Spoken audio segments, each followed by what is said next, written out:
បាទសួស្តីបងប្អូនសមាជិកនៅក្នុងក្លឹបជាទីគោរពនិងជាទីស្រឡាញ់ថ្ងៃនេះខ្ញុំបាទសំណាងខ្ញុំសូមចូលរួមចែករំលែកអំពីខ្លឹមសារមួយដែលជាប្រធានបទដែលនិយាយអំពីពាក្យថាព្រះអរហន្តព្រះពោធិសត្វនិងព្រះសម្មាសម្ពុទ្ធពាក្យថាព្រះអរហន្តព្រះពោធិសត្វនិងព្រះសម្មាសម្ពុទ្ធនេះអ្នកប្រតិបត្តិនៅក្នុងសាសនានីមួយៗតែងតែមានការយល់ច្រឡំហើយតែងតែមានសេចក្តីប្រកាន់រៀងៗខ្លួនដោយសារពួកគាត់ជាប់ជាមួយនឹងលទ្ធិរបស់ខ្លួននីមួយៗដូច្នេះហើយធ្វើឲ្យសេចក្តីប្រកាន់ចំពោះពាក្យថាព្រះអរហន្តចំពោះពាក្យថាព្រះពោធិសត្វហើយនឹងពាក្យថាព្រះសម្មាសម្ពុទ្ធបែងចែកអត់ដាច់ពីគ្នាដូច្នេះតាមការស្រាវជ្រាវរបស់ខ្ញុំកន្លងមកបាទខ្ញុំបានរកឃើញនៅភាពខុសគ្នាដោយយើងអត់ឈរនៅលើសាសនាណាមួយទេយើងអត់ប្រកាន់លំអៀងទៅលើលទ្ធិមួយណាទេយើងបកស្រាយនៅក្នុង point of view នៅក្នុងការមើលឃើញជាសកលបាទកាលណាយើងនៅក្នុងលទ្ធិថេរវានច្បាស់ណាស់យើងនឹងច្បាស់ជានិយាយថាព្រះអរហន្តបាទខ្ពស់ជាងព្រះពោធិសត្វបាទព្រោះអីព្រោះគោលដៅនៃពុទ្ធសាសនាថេរវានគឺគោលដៅចុងក្រោយគឺព្រះអរហន្តហ្នឹងហើយប៉ុន្តែដល់ពេលដែលយើងនៅក្នុងមហាយានវិញគោលដៅ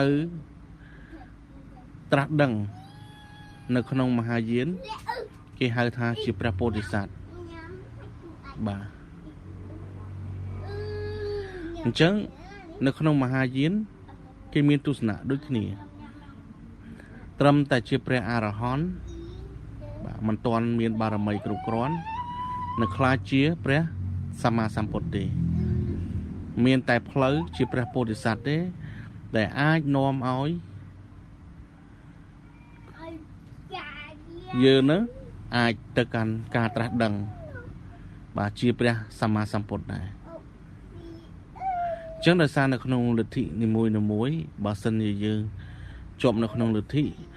បាទយើងច្បាស់ជាប្រកាន់គ្នាទៅវិញទៅមកហើយអញ្ចឹងថ្ងៃនេះខ្ញុំនឹងចែកម្លែកពីន័យសកលបាទន័យខុសគ្នារវាងពាក្យថាព្រះអរហន្តនិងព្រះពោធិសត្វប៉ុន្តែដើម្បីបែងចែកឲ្យបងប្អូនមើលឃើញនៅលក្ខណៈពិតរបៀបខុសគ្នារវាងព្រះអរហន្តនិងព្រះពោធិសត្វយើងក៏ត្រូវទៅស្វែងយល់ពីព្រះពុទ្ធមួយទៀតដែលយើងហៅថាព្រះសម្មាសម្ពុទ្ធនៅពេលដែលយើងយល់ពីព្រះសម្មាសម្ពុទ្ធនោះយើងនឹងយល់ថាព្រះអរហន្តជាអីត្រឹមព្រះពោធិសត្វនឹងគឺជាអីហើយព្រះសម្មាសម្ពុទ្ធនឹងគឺជាអីបាទអញ្ចឹងខ្លឹមសារអត្ថន័យនេះខ្ញុំបានឆ្លុះគ្នាជាមួយ AI បាទជជែកវែកញែកគ្នាជាមួយ AI បាទដោយសារខ្ញុំក៏មានការយល់ច្រឡំដោយសារខ្ញុំក៏ឆ្ងល់ពីរឿងព្រះអរហន្តនិងព្រះពោធិសត្វនឹងដែរបន្ទាប់ពីការឆ្លុះគ្នាបាទមកបានធ្វើឲ្យខ្ញុំរកឃើញនៅចំណុចបាទខុសគ្នារវាងអ្វីហៅថាព្រះអរហន្តអ្វីហៅថាព្រះពោធិសត្វអ្វីដែលគេច្រឡំពីព្រះអរហន្តអ្វីដែលគេច្រឡំអំពីព្រះពោធិសត្វបាទដូចគេច្រឡំថាព្រះពោធិសត្វអត់តន់ត្រាស់ដឹងទេព្រះពោធិសត្វគឺជាវត្ថុជនបាទព្រះអរហន្តបានត្រាស់ដឹងបាទនឹងសត្តាជាទស្សនៈដោយឈរលើ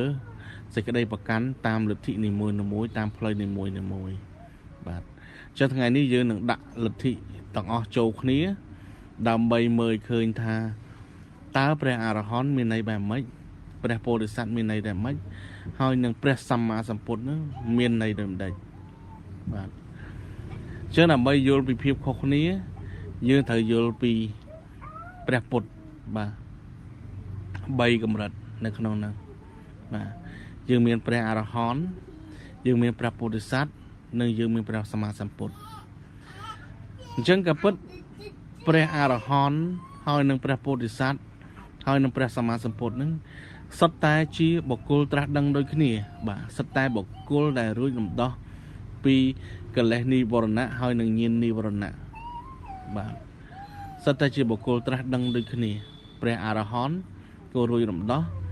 ព្រះពោធិសត្វក៏រួចរំដោះបាទហើយព្រះសម្មាសម្ពុទ្ធក៏រួចរំដោះដែរបាទប៉ុន្តែហេតុអីបានជាបុគ្គលត្រាស់ដឹងជាព្រះអរហន្តខុសពីព្រះពោធិសត្វបែបម៉េចបាទហើយក៏ខុសពីព្រះសម្មាសម្ពុទ្ធបែបម៉េចបាទអញ្ចឹងនៅក្នុង context បាទ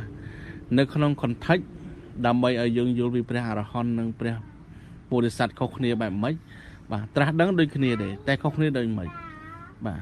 ដើម្បីឲ្យបងប្អូនយល់ពីភាពខុសគ្នាយើងទៅមើលពីព្រះសម្មាសម្ពុទ្ធវិញអញ្ចឹងនៅក្នុងព្រះពុទ្ធសាសនា context ព្រះពុទ្ធសាសនាព្រះសម្មាសម្ពុទ្ធគឺជាព្រះពុទ្ធបាទដែលពេញលេញបាទព្រះពុទ្ធដែលពេញលេញបាទព្រះពុទ្ធដែលពេញលេញនឹងមានន័យថាម៉េចព្រះសម្មាសម្ពុទ្ធព្រះពុទ្ធដែលពេញលេញនឹងមានន័យថាម៉េចគឺជាបុគ្គលជាបរមគ្រូដែលអាចបាទបង្រៀនធម៌ដោយឥតខ្ចោះណាសម្មាសម្ពុទ្ធបាទគឺព្រះបរមគ្រូដែលបង្រៀននៅធម៌នឹងបានឥតល្អឥតខ្ចោះបាទអញ្ចឹងព្រះសម្មាសម្ពុទ្ធ នៅក្នុងពុទ្ធសាសនាគឺសំដៅលើបាទបរមគ្រូបាទមិនត្រឹមតែព្រះអង្គគឺជាអ្នកត្រាស់ដឹងទេតែជាបរមគ្រូដែលអាចបង្រៀនធម៌ដោយល្អឥតខ្ចោះបានបាទអញ្ចឹងនឹងហើយគេហៅថាព្រះសម្មាសម្ពុទ្ធបាទដែលនៅក្នុងប្រវត្តិសាស្ត្រមានព្រះគេហៅថាព្រះអីសតថៈរបស់យើងហ្នឹងហើយបាទឃើញទេអញ្ចឹងព្រះសម្មាសម្ពុទ្ធហ្នឹងគឺជាបរមគ្រូចំណែកឯព្រះអរហន្តនិងព្រះពុទ្ធសត្វគឺជាបុគ្គលដែលត្រាស់ដឹងដូចគ្នាបាទប៉ុន្តែគោលដៅរបស់ព្រះអរហន្តមិនមែនជាគោលដៅរំដោះអ្នកដតីទេឬក៏បង្រៀនធម៌ទេគោលដៅរបស់ព្រះអរហន្តគឺរំដោះខ្លួនឯងហ្នឹងណាបាទអញ្ចឹងប្រៀបដូចកូនសិស្សដែលយើងរៀនអញ្ចឹងបាទរៀនហើយគឺគាត់ប្រឡងជាប់គឺគាត់ចប់ហើយបាទចប់បេសកកម្មរបស់គាត់បាទអញ្ចឹងបងប្អូនមួយចំនួនយល់ច្រឡំអំពីព្រះពោធិសត្វកន្លែងបេសកកម្មហ្នឹងព្រះពោធិសត្វមិនមែនព្រះអង្គអត់ត្រាស់ដឹងទេបាទព្រះអង្គត្រាស់ដឹងដោយព្រះអរហន្តអញ្ចឹងប៉ុន្តែព្រះអង្គមិនទាន់ចប់បេសកកម្មរបស់គាត់បាទព្រោះអីបេសកកម្មរបស់ព្រះពោធិសត្វគឺរំដោះមនុស្សផ្សេងទៀតបាទគឺរំដោះដើម្បីអីដើម្បីឲ្យព្រះពោធិសត្វនឹងក្លាយជាព្រះសម្មាសម្ពុទ្ធគឺជាបុគ្គលដែលត្រាស់ដឹងហើយជាបុគ្គលដែលអាចបង្រៀនធម៌បានឥតខ្ចោះដោយព្រះសម្មាសម្ពុទ្ធអញ្ចឹងនៅក្នុងផ្លូវព្រះពោធិសត្វមានតែព្រះពោធិសត្វទេដែលអាចក្លាយជាព្រះសម្មាសម្ពុទ្ធបានចំណែកឯព្រះអរហន្តបាទព្រះអង្គគ្រាន់តែត្រាស់ដឹងប៉ុន្តែគឺចប់បេសកកម្មរបស់ជីវិតរបស់ព្រះអង្គហ្មងអ ចឹងព្រះអរហន្តអត់អាចខ្លាចជាព្រះសម្មាសម្ពុទ្ធបានទេបាទព្រោះព្រះអរហន្តអត់មានបេសកកម្មក្នុងការរំដោះមនុស្សដោយព្រះសម្មាសម្ពុទ្ធទេបាទមានតែព្រះពោធិសត្វទេគាត់ដើរនៅក្នុងផ្លូវព្រះសម្មាសម្ពុទ្ធបាទឃើញទេបាទឪពុកគាត់អ្នកលក់អង្គបាទគាត់ជាអ្នកប្រុសសត្វគាត់នៅអ្នកបរិញ្ញាដាមាអញ្ចឹងព្រះពោធិសត្វនឹងហើយគាត់ជាអ្នកស្នងតំណែងព្រះពុទ្ធបាទរំដោះមនុស្សឲ្យរៀនរួចរំដោះឲ្យមនុស្សឲ្យបានត្រាស់ដឹងដោយព្រះពុទ្ធអញ្ចឹងហ្នឹងហើយដោយសារព្រះពុទ្ធព្រះពោធិសត្វមានបេសកកម្មដូចនឹងព្រះសម្មាសម្ពុទ្ធនឹងហើយដែលព្រះពោធិសត្វហ្នឹងគឺត្រូវសំបារមីមកសំបារមីហ្នឹងមិនមែនសំបារមីដើម្បីត្រាស់ដឹងទេសំបារមីដើម្បីឲ្យខ្លាចឲ្យមានជំនាញក្នុងការបង្រៀនឲ្យខ្លាចជាបរមគ្រូដូចព្រះសម្មាសម្ពុទ្ធអញ្ចឹងបាទគេមិនមែននិយាយអំពីការត្រាស់ដឹងទេបាទគេនិយាយអំពីបេសកកម្មបើយើងនិយាយពីគោលដៅបាទបើយើងនិយាយពីគោលដៅព្រះអរហន្តគោលដៅគឺដើម្បីដែររំដោះខ្លួនឯងទេអញ្ចឹងកាលណារំដោះខ្លួនឯងហើយបាទគឺចប់បាទនេះគឺចប់បេសកកម្មហើយប៉ុន្តែព្រះពោធិសត្វមិនមែនគោលដៅដើម្បីតែរំដោះខ្លួនឯងទេគឺព្រះពោធិសត្វហ្នឹងគឺដើម្បីរំដោះអ្នកដទៃទៀតឃើញទេអញ្ចឹងលក្ខខណ្ឌព្រះអរហន្តនិងព្រះពោធិសត្វហើយនិងព្រះសម្មាសម្ពុទ្ធសុទ្ធតែជាប្រគល់ដែលរួចរំដោះដូចគ្នាប៉ុន្តែព្រះបេសកកម្មខុសគ្នាបាទព្រះអរហន្តបាទមិនមានបេសកកម្មដោយព្រះសម្មាសម្ពុទ្ធទេបាទគោលដៅគឺដើម្បីរំដោះហើយឯព្រះពោធិសត្វគឺស្នងតំណែងព្រះសម្មាសម្ពុទ្ធចង់ខ្លាចជាបុគ្គលដែលត្រាស់ដឹងហើយមានបាទនឹងសំបារមីនឹងគឺសន្សំនៅអីនៅសមត្ថភាពក្នុងការចែកធម៌បាទបុគ្គលខ្លះគឺត្រាស់ដឹងហើយគឺអត់ចែកធម៌ប៉ុន្តែមុខងាររបស់ព្រះអរហន្តគឺអត់មានផ្សាយធម៌ទេបាទគឺដើម្បីរៀនចប់បាទដូច AI បានចែកម្លែកអញ្ចឹងបើយើងនិយាយពីព្រះអរហន្តនិងព្រះពោធិសត្វហើយនិងព្រះសម្មាសម្ពុទ្ធបាទព្រះអរហន្តគ្រាន់តែជាកូនសិស្សរៀនបាទរៀនហើយចប់ឃើញទេអត់បង្រៀនទេតែព្រះពោធិសត្វអត់ទេព្រះពោធិសត្វគឺរៀនចប់ហើយគាត់បង្រៀនទៀតឃើញទេអញ្ចឹងបុគ្គលដែលបង្រៀនបុគ្គលដែលគ្រូគេតើអាចនិយាយថាជាបុគ្គលអត់បានប្រឡងជាប់ហ៎ឃើញទេអញ្ចឹងបើយើងមើលកម្រិតរបស់ព្រះពោធិសត្វបាទដូច AI គេបាននិយាយអញ្ចឹងគឺជាបុគ្គលដែលត្រាស់ដឹងហើយគាត់មានបេសកកម្មរំដោះមនុស្សទៀតហើយមានតែផ្លូវរបស់ព្រះពោធិសត្វទេដែលនាំឲ្យទៅរកកាន់ខ្លាចជាព្រះសម្មាសម្ពុទ្ធជាបរមគ្រូឃើញទេប៉ុន្តែព្រះអរហន្តអត់ទេបាទដូចយើងរៀននិយាយពីកូនសិស្សអញ្ចឹងបាទព្រះពុទ្ធប្រៀបដូចជាគ្រូបរមគ្រូដ៏អស្ចារ្យព្រះអរហន្តគឺជាកូនសិស្សដែលរៀនចប់រកឃើញមុខវិជ្ជាហ្នឹងបាទរៀនចប់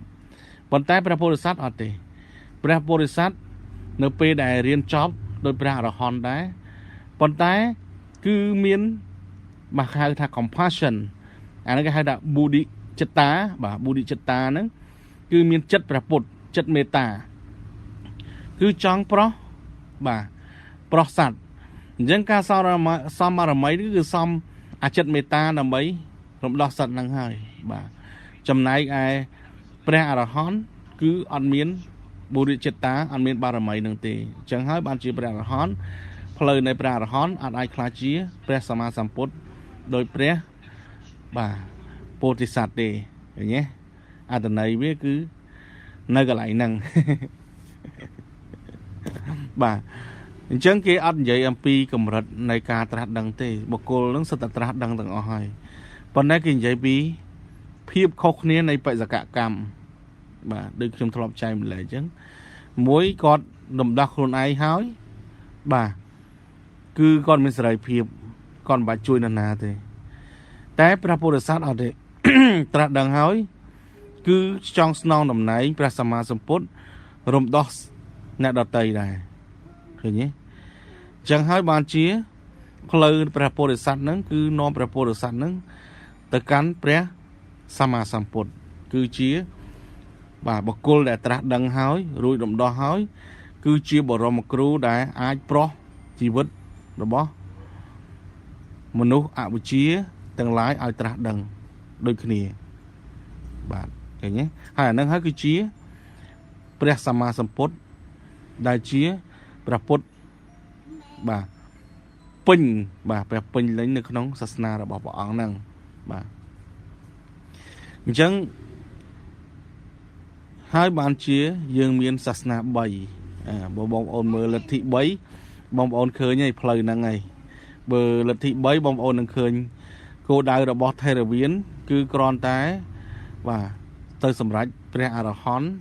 បាទជាការត្រាស់ដឹងផ្ទាល់ខ្លួនហើយគ្មានគោលបំណងទៅ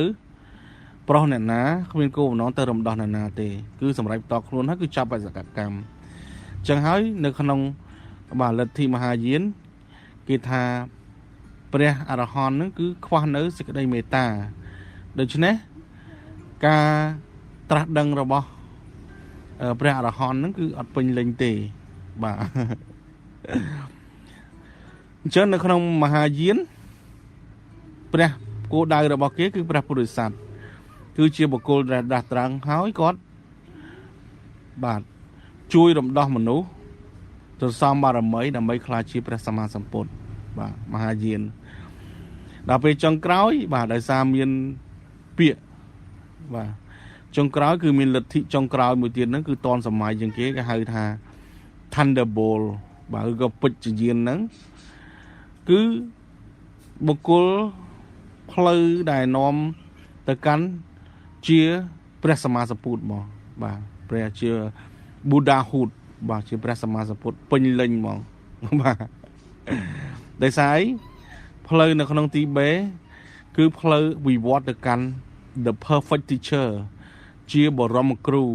បាទជាគ្រូដែលគ្មាននរណាប្រដៅបាទបរមគ្រូហ្នឹងមានន័យថាម៉េចបាទគឺជាគ្រូត្រាស់ដឹងដែលអាចធ្វើឲ្យ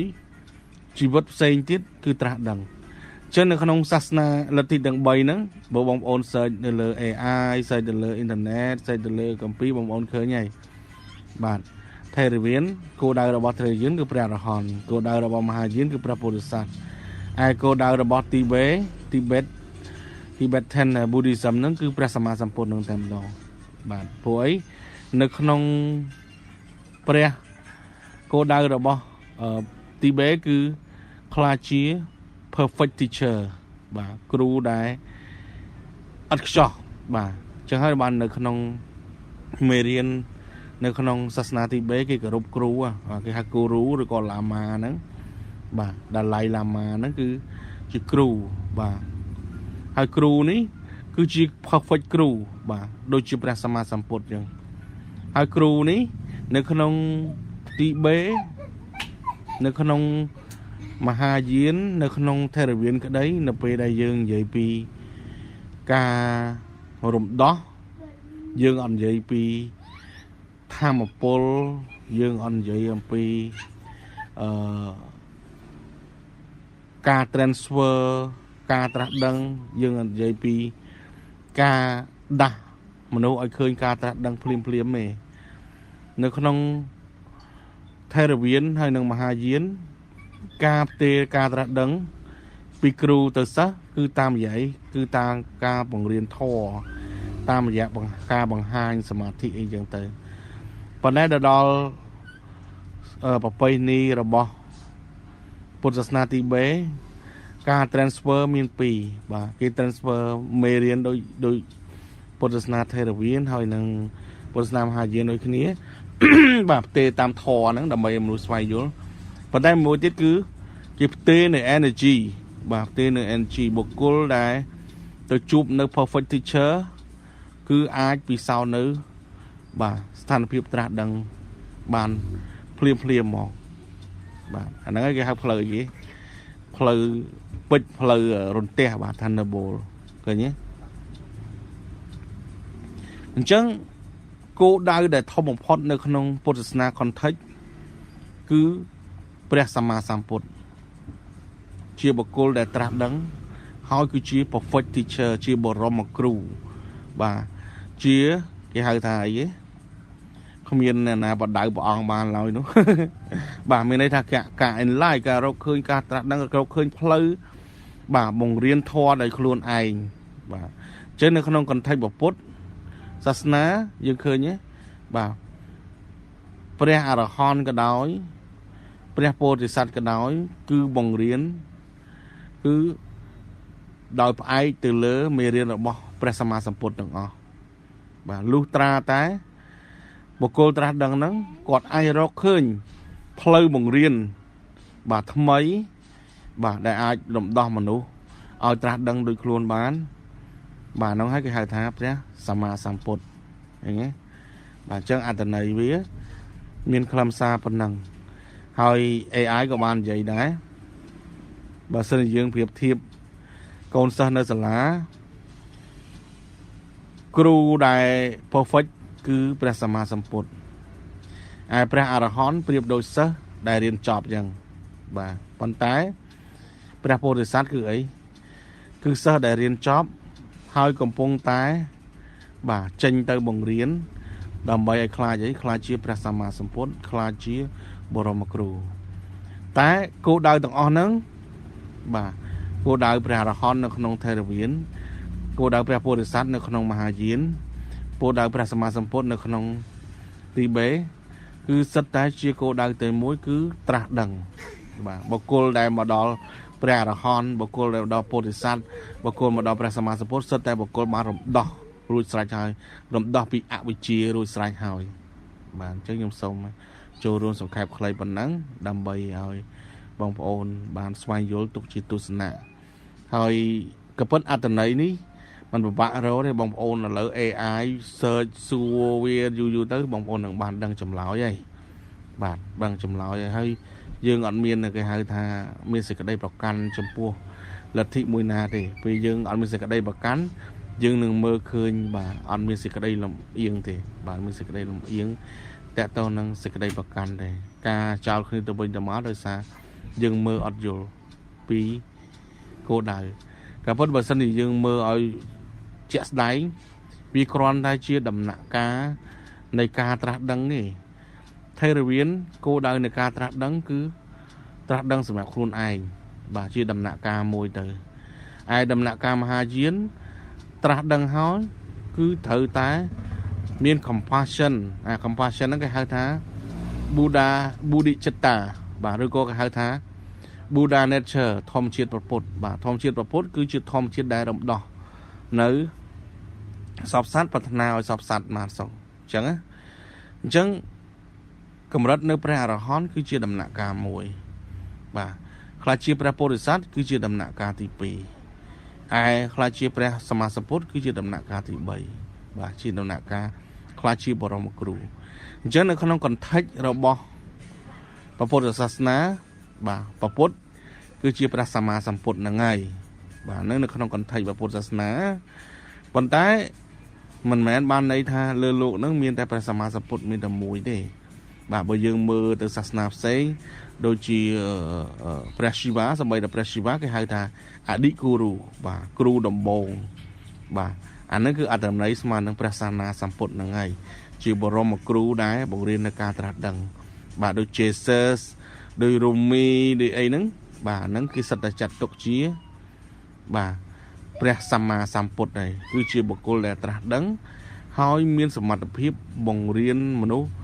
ឲ្យត្រាស់ដឹងទៅតាមវិធីរបស់ខ្លួនបាទសំបីតាព្រះពុទ្ធក៏អញ្ចឹងដែរព្រះពុទ្ធព្រះអង្គមានផ្លូវឲ្យមនុស្សទៅរកការត្រាស់ដឹងតាមផ្លូវរបស់ព្រះអង្គបាទហ្នឹងហើយគឺជាអត្តន័យព្រះសម្មាសម្ពុទ្ធបាទសម្មាសម្ពុទ្ធបាទអញ្ចឹងចូលរួមចែកម្លែកប៉ុណ្ណឹងហើយទុកជាទស្សនៈទានបាទឲ្យបងប្អូនគិតលេងចេណាលេងបាទដោយអត់មានសេចក្តីប្រកាន់ទៅលើលទ្ធិណាមួយបាទអញ្ចឹងខ្ញុំសូមអរគុណសម្រាប់ការចូលរួមហើយអ្វីដែលខ្ញុំចែកម្លែក cứ đôi bong Mr. Zero vậy chứ nè tra đang Zero vậy chứ và cứ chia từ đây bài xa bộ cô đại nhóm chạy lại buổi bóng ổn cứ ọt bạc cắn này và bộ nhóm vậy ní cứ nhóm vậy chạy lại từ căn group trào chẳng hay bạn chỉ